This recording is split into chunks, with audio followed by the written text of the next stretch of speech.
প্রিয় ছাত্রছাত্রী, তোমরা যারা বিভিন্ন কম্পিটিটিভ এক্সামে অংশ নিচ্ছ তাদের সকলকে আমার স্টাডি রুমে স্বাগত। তো আজকে আমি নিয়ে চলে এসেছি খেলার তথ্যপঞ্জি, অর্থাৎ খেলা সম্পর্কে বিস্তারিত তথ্য। বাস্কেটবল নাম নিশ্চয়ই শুনেছো তোমরা। তো এই খেলাটা প্রথম শুরু হয় মেক্সিকোয়।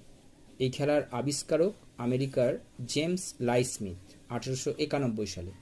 ভারতে প্রথম খেলা হয় 1930 সালে। এই বাস্কেটবলে খেলোয়াড় সংখ্যা হচ্ছে প্রতি দলে থাকেন 5 জন পুরুষদের ক্ষেত্রে, কিন্তু মহিলাদের ক্ষেত্রে 6 জন করে।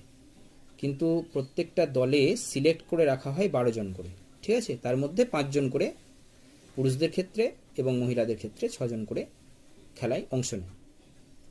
তো কোর্টের পরিমাপ এই জাতীয় খেলার ক্ষেত্রে অর্থাৎ বাস্কেটবলের ক্ষেত্রে 26 মিটার অর্থাৎ দৈর্ঘ্য এবং প্রস্থ হচ্ছে 14 মিটার। আর অলিম্পিক এবং আন্তর্জাতিক খেলার ক্ষেত্রে এর মাপটা অন্য হয়, সেটা হচ্ছে 28 মিটারটা দৈর্ঘ্য হয় এবং 15 মিটারটা প্রস্থ হয়। নেট বাস্কেট রিংয়ের ব্যাস হচ্ছে 45 সেমি, ভূমি থেকে 3.05 মিটার উচ্চতায় 1.80 মিটার ইন্টু 1.20 মিটার বোর্ডের মধ্যে থাকে। বোর্ডটি ভূমি থেকে 2.75 মিটার উচ্চতায় থাকে।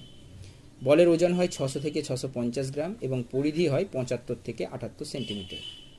দুটি 25 মিনিটের অর্ধ, মাঝে 10 মিনিটের বিরতি কিন্তু থাকে এই খেলায়।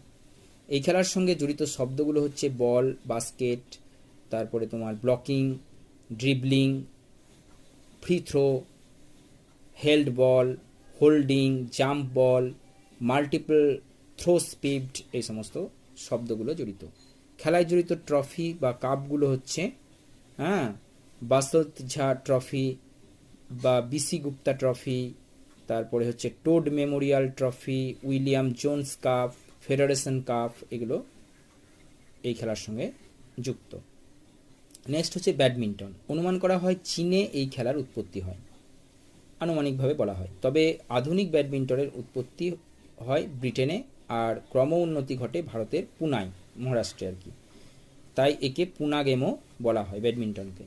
খেলোয়াড়ের সংখ্যা, খেলাটি 3 ভাবে খেলা যায়। একটা হচ্ছে সিঙ্গলস, মানে প্রতিপক্ষে 1 জন করে থাকবে, ডাবলস প্রতিপক্ষে 2 জন করে থাকবে, আবার মিক্সড ডাবলস অর্থাৎ প্রতিপক্ষে 1 জন পুরুষ 1 জন মহিলা থাকবে। কোর্টের পরিমাপ কেমন হবে? সিঙ্গলসের ক্ষেত্রে হবে 13.41 মিটার ইন্টু 5.18 মিটার,